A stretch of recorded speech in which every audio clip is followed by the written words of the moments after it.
When it was almost time for my daughter to start solids, I thought I had to make a decision. Baby-led weaning or purees. Social media made it feel like every parent had picked a side. If you chose baby-led weaning, your baby would become an adventurous eater. If you chose purees, it seemed like you were doing things the traditional way. As I learned more about starting solids, something surprised me. Maybe the decision wasn't nearly as important as I'd been led to believe. Before becoming a mum, I'd never even heard of baby-led weaning. Then suddenly, it seemed to be everywhere.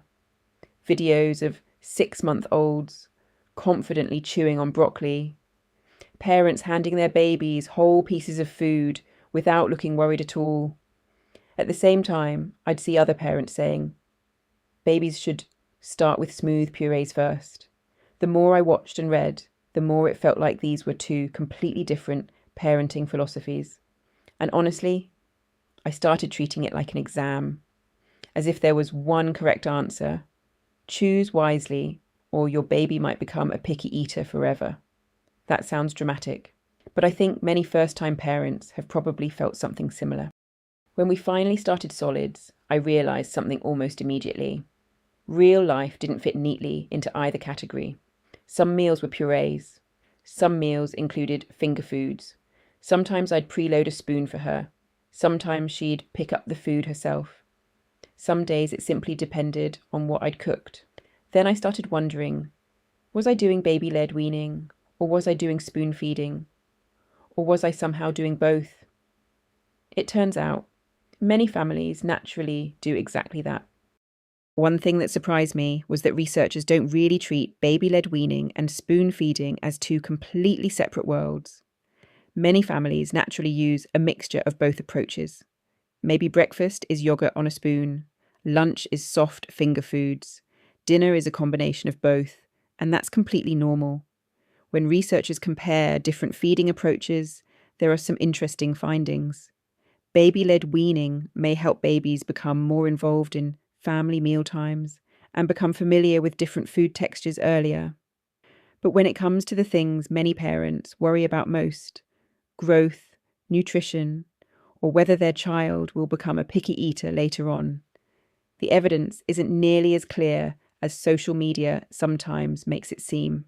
In other words, current evidence doesn't show that choosing one approach over the other has a clear long-term advantage for eating behaviour or food preferences.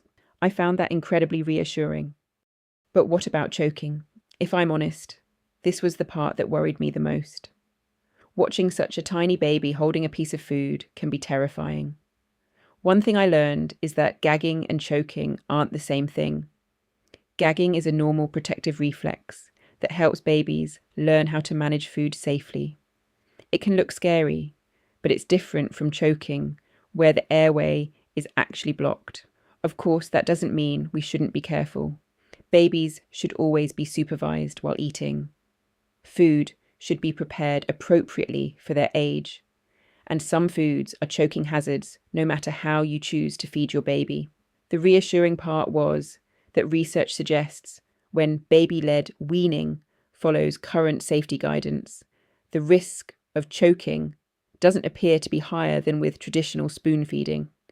That definitely wasn't what I'd expected.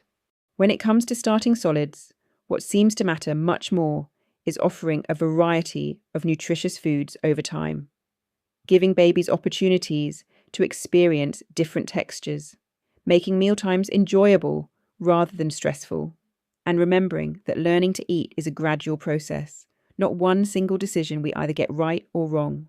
So, do you really have to choose between baby-led weaning and purees? From everything I've learned, probably not. Many families naturally use a mixture of both, and the evidence doesn't suggest that's a bad thing. In fact, it may be much closer to how babies learn in real life.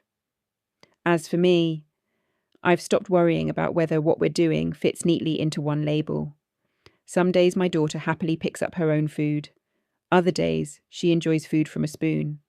Either way, she's learning, she's exploring, and she's having fun discovering new foods. Because if becoming a mum has taught me anything, It's that real life is usually much messier than the internet makes it look. And sometimes that's perfectly okay. If you're about to start solids, or you've already started, I'd love to know what worked for your family. Let me know in the comments. Thanks for watching this video. I hope you enjoyed it.